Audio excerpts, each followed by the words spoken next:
O governo da Rússia acusa os Estados Unidos de terem começado uma guerra econômica. A crise energética e a guerra da Ucrânia obrigam a Europa a recorrer a outras fontes de produção de energia.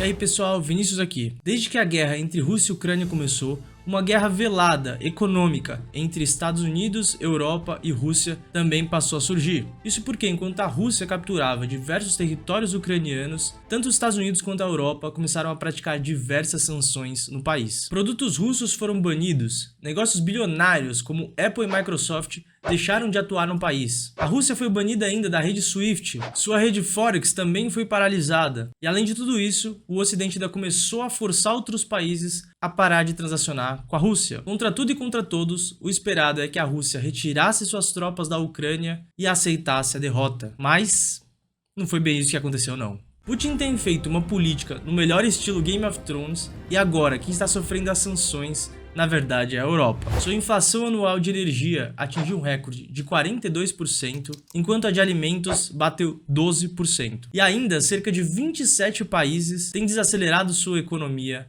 por causa da Rússia. Sem sombra de dúvida, o inverno está chegando para a Europa. Ou para quem gosta da série The Winter is Coming. Literalmente, porque ele começa dia 21 de dezembro e a influência da Rússia pode de fato impactar bastante o inverno europeu. Bom, antes de mais nada, a gente precisa entender como que funciona uma guerra moderna. Os principais fundamentos dela se baseiam em três principais coisas: comida, energia e finanças. E com toda certeza, tanto a Europa quanto os Estados Unidos têm feito de tudo para transformar a vida dos russos o mais difícil possível. Eles chegaram a congelar 330 bilhões de dólares de ativos russos, taxaram também os seus principais produtos de exportação, além de diversas empresas bilionárias como Coca-Cola, McDonald's e Starbucks simplesmente começaram a sair do mercado russo. Todos esses motivos geram uma grande lacuna na economia e o esperado é que a economia russa fosse praticamente quebrar e com medo das consequências o Putin iria recuar. Mas, e sempre tem um mais, apesar da Europa ter uma grande vantagem no quesito finanças da guerra, a verdade é que a Rússia tem vantagem nos outros dois quesitos. Bom, se olharmos aqui no quesito de comida, tanto Rússia quanto Ucrânia são responsáveis por praticamente 30% de todo o trigo produzido no mundo, quase 20% do milho produzido e 80% do óleo de girassol. E é óbvio que no momento que a guerra começou a acontecer, o fluxo dessas commodities foi praticamente cortado na Europa e, por consequência, os preços decolaram. E ainda a gente nem falou da principal arma russa contra a Europa: a energia. Em 2020, 42% de todo o gás natural da Europa vinha da Rússia, mais especificamente de um gasoduto chamado Nord Stream 1. Sem dúvida, esse é um dos principais gasodutos do planeta. Se você olhar no mapa, a sua extensão é de aproximadamente 1.224 quilômetros, passando por debaixo da água, vindo da Rússia até o norte da Alemanha, passando pelo Mar Báltico. Essa é uma obra brilhante da humanidade. E eu nem preciso dizer que o preço dela foi muito caro. Na época, o seu custo total foi de 7,4 bilhões de euros. Esse gasoduto chega a transportar até 55 bilhões de metros cúbicos de gás natural direto para a Alemanha. E de lá, obviamente, existem outros gasodutos que distribuem o gás para os outros países europeus. E nessa altura, você já deve imaginar que diversos países europeus têm uma dependência muito alta do gás natural russo. Para você ter uma noção, em 2020, Finlândia, Bulgária e Eslováquia consumiam praticamente 70% do gás natural vindo da Rússia. Até a Alemanha, uma das maiores potências mundiais, dependia em 50% do gás natural do país. E dessa forma, quando os Estados Unidos e a Europa colocaram todas essas sanções na Rússia, a resposta do Putin foi praticamente duas. Em primeiro lugar, ele cortou o fluxo de gás natural para a Europa em 60%. E em segundo lugar, ele disse que o gás natural que seria vendido aos europeus seria vendido apenas através do rublo russo, ou seja, da sua própria moeda. E as consequências, pessoal, eu posso dizer que para o Putin não foi nada mal não, tá? Então eu vou dividir aqui em três partes as consequências geradas por tudo isso. Número 1. O preço do gás natural disparou. Isso devido a uma oferta diminuída em 60%, enquanto a demanda continuou praticamente a mesma.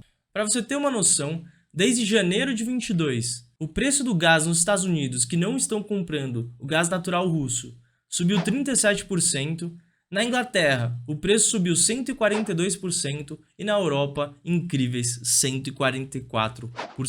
2. Como os países são obrigados a comprar gás natural e petróleo da Rússia em rublo russo, a moeda sofreu uma grande valorização logo após a sua forte desvalorização no início da guerra, transformando o rublo russo em uma das moedas que mais performaram no mundo. E número 3, o preço dos produtos europeus começaram a decolar de forma descontrolada. Isso porque o gás natural aumentando de preço faz o preço da energia aumentar nas indústrias e a indústria repassa no preço dos produtos para o consumidor todo esse aumento também. Para te dar uma noção aqui desse aumento, de acordo com a Eurostat, a inflação na Europa geral já chegou a 9,1% ao ano. Com relação à comida, o pãozinho de padaria de todo dia já aumentou praticamente 20% o preço desde o último ano. Mas sabe o que é o mais louco de tudo isso? Todas essas sanções foram feitas para prevenir que a Rússia ganhasse dinheiro durante a guerra e conseguisse se financiar. Mas o que aconteceu de fato?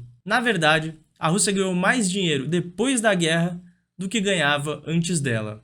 Mas como? Bem simples. Quando a Rússia cortou o suprimento de gás natural, as empresas europeias entraram em desespero e chegaram a pagar 50%, 60%, até 100% mais dinheiro pela mesma quantidade de gás natural. Isso porque sem ele, toda a economia da Europa iria colapsar. E a mesma análise a gente consegue fazer do petróleo. O valor da commodity foi de $65 o barril para cerca de $100. Isso significa que a Rússia estava ganhando mais dinheiro, enviando ainda menos matéria-prima. E isso fez com que a Rússia conseguisse vender gás natural para outros países que não estavam sancionando ela, como a Índia, por exemplo. Aqui, para você ter uma noção, em anos normais, de março a julho, a Rússia chegava a fazer de receita $50 bilhões com petróleo e gás natural. Em 2022, no mesmo período, ela fez $90 bilhões.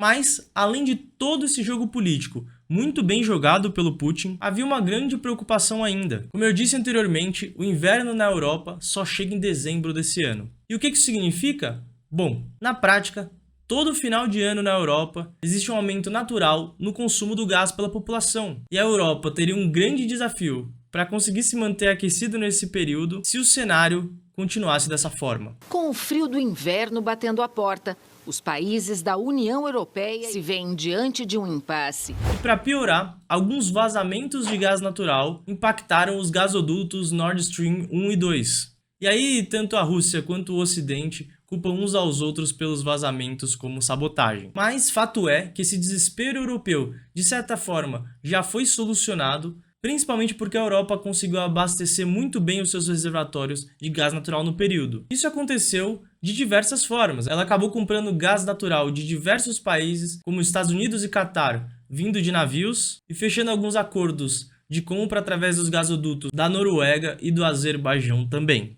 Então, atualmente, a sua reserva de gás natural já está aproximadamente em 90% da capacidade total e que a gente pode dizer que esse valor é bem satisfatório, principalmente porque a meta era atingir 80% até o começo de outubro. Mas a gente não dá para dizer que o problema foi sanado, porque a Rússia ainda continua sancionando, então a Europa sabe que ela não vai poder contar com fluxo de gás natural durante o inverno inteiro também. Isso significa que se a Europa continuasse gastando a mesma quantidade de energia que ela está acostumada a gastar nos anos anteriores, provavelmente em janeiro existiria um risco de disrupção do mercado porque os reservatórios estariam num nível muito baixo. Mas, felizmente, a Europa tem tomado diversas atitudes para que isso não aconteça, com medidas de racionamento, tendo uma meta de economizar praticamente 13% de energia no geral. Então, algumas empresas da Europa já reduziram o consumo de gás natural ao abandonar algumas atividades de uso intenso de energia, e aqui entram fabricação de aço e fertilizantes, por exemplo, enquanto algumas empresas menores estão sofrendo com os aumentos dos custos de produção. Algumas empresas, inclusive centenárias, de fabricação de produtos básicos, como papel higiênico, por exemplo, entraram em processo de falência por não aguentar toda essa alta nos preços da energia. Mas, por enquanto, a verdade é que a Europa tem se saído bem e os especialistas estão dizendo que ela vai conseguir passar até que de forma tranquila esse inverno. A grande preocupação que ainda assombra é o inverno seguinte, principalmente caso a sanção russa se torne realmente um corte de gás natural. Com os níveis mais baixos de gás natural nos reservatórios, a Europa pode ter grandes dificuldades de conseguir reabastecer os seus reservatórios, de forma que o inverno de 2023